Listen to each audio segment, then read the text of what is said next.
À Goma, dans l'est de la République démocratique du Congo, l'armée a annoncé l'arrestation des 9 officiers supérieurs soupçonnés de détournement de fonds alloués aux opérations militaires du Nord Kivu.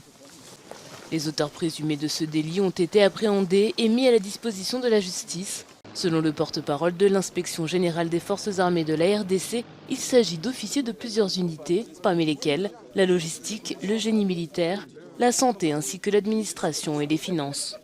L'inspecteur général, qui dans ses attributions a le pouvoir de contrôler la gestion rationnelle de différentes ressources qu'on met à la disposition des forces armées de la République démocratique, est venu ici. Et en bref, les résultats, il y a 9 officiers militaires, des officiers supérieurs, qui sont impliqués dans l'histoire des détournements de fonds publics. Et là, ils sont mis à la disposition de la justice à l'autorité militaire.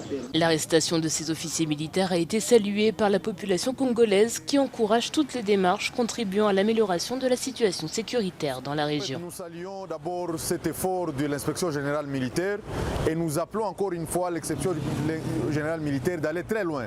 C'est qu'aujourd'hui, il y a les militaires qui font le commerce de munitions de guerre en province et qui endeuillent toujours la population.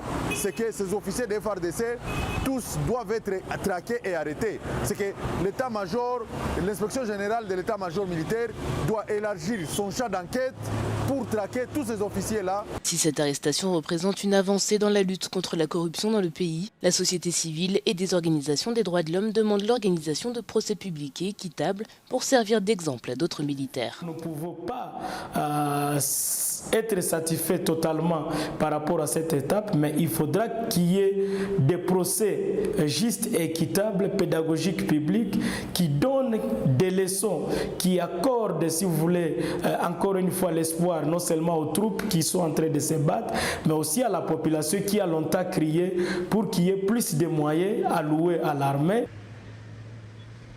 Mercredi, le Sénat congolais a autorisé pour la 5e fois la prorogation de l'état de siège dans une partie de la République démocratique du Congo, même si cette procédure n'a pas montré de résultats concrets pour le moment.